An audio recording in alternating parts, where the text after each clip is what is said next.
ये कहानी है इकबाल की। एक 16 साल का बच्चा जो अपने अब्बू के साथ एक छोटे से गांव में रहता था।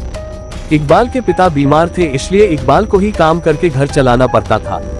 एक दिन अचानक उसकी अब्बू की तबीयत कुछ ज्यादा खराब हो गई और उसके अब्बू का देहांत हो गया। इकबाल की मदद करने वाला कोई नहीं था, इसलिए इकबाल खुद अपने अब्बू को कब्रिस्तान ले गया। वो अकेला सब कुछ कर रहा था। कब्र खोदते खोदते कब दोपहर से शाम और शाम से रात हो गई, उसे कुछ पता ही नहीं चला। जब वो अपने अब्बू को दफना के कब्रिस्तान की गेट की तरफ बढ़ रहा था, तब काफी रात हो चुकी थी। हवा भी तेज चलने लगा था। अचानक इकबाल को किसी ने पीछे से आवाज दिया, इको। जब उसने पीछे मुड़कर देखा तो कोई नजर नहीं आया। सिर्फ इकबाल के अब्बू उसे इको कह के बुलाते थे, इसलिए इकबाल ने सोचा शायद उसके अब्बू उसे पुकार रहे हैं। पर जब इकबाल ने जोर जोर से अब्बू अब्बू कहकर पुकारा, फिर भी कोई जवाब नहीं आया। तब वो डर गया और जल्दी जल्दी गेट की ओर बढ़ने लगा। लेकिन जैसे ही इकबाल गेट के नजदीक पहुंचा, अचानक गेट बंद हो गई। वो एकदम से घबरा गया। कब्रिस्तान की दीवारें और गेट इतनी ऊंची थी कि वो उसे किसी भी तरह पार नहीं कर सकता था। कब्रिस्तान की एक और गेट थी जो कि पीछे की तरफ थी, लेकिन उस गेट तक जाने के लिए इकबाल को वापस कब्रिस्तान के बीच से होकर जाना पड़ता।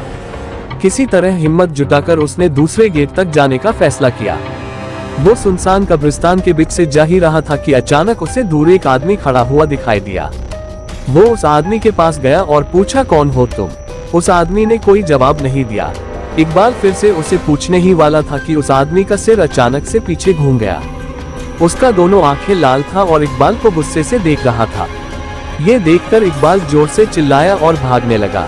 भागते भागते वो एक पेड़ के पास जाकर रुका और किसी तरह वहीं पे रात गुजारने का फैसला किया। कुछ ही देर में उसके चारों तरफ कोहरा छाने लगा। अचानक उसने कोहरे में एक औरत को भागते हुए देखा। उस औरत के पीछे पीछे एक बच्चा भी भाग रहा था और उस बच्चे के पीछे एक और औरत भाग रही थी। लेकिन वो औरत भागते भागते अचानक रुक गई और इकबाल की तरफ आने लगी। जैसे ही कोहरा हटा, उस औरत की चेहरा इकबाल को साफ साफ दिखने लगी। उस औरत को देखकर इकबाल की रोंगटे खड़े हो गए, मानो जैसे कि वो औरत सालों से उस कब्रिस्तान में दफन हो। वो औरत इकबाल के करीब आ रही थी और इकबाल धीरे धीरे पीछे हट रहा था। अचानक इकबाल का पैर फिसला और वो एक कब्र में जा गिरा। कब्र इतना गहरा था कि वो वहां से निकल भी नहीं पा रहा था। उसे लगा कि कोई उसे जमीन के अंदर खींच रही है। जब वो पीछे मुड़ा तो देखा कि वही औरत उसे खींच रही है। उसका आधा शरीर जमीन के अंदर जा चुका था कि अचानक उसे लगा कोई उसका हाथ पकड़ के ऊपर खींच रहा है। वो जैसे ही ऊपर आया, सीधा कब्रिस्तान के बाहर भागते हुए चला गया। उसे समझ आ गया था कि उसे ऊपर खींचने वाला उसके अब्बू ही था। इसीलिए कहते हैं, जो आपसे सच्चा प्यार करता है वो आपको मरने के बाद भी मदद करता है। तो आज के लिए बस इतना ही। मिलते हैं अगली वीडियो में। तो अगर आपको ये वीडियो पसंद आया तो वीडियो को लाइक करें और चैनल को सब्सक्राइब करें। जय श्री राम।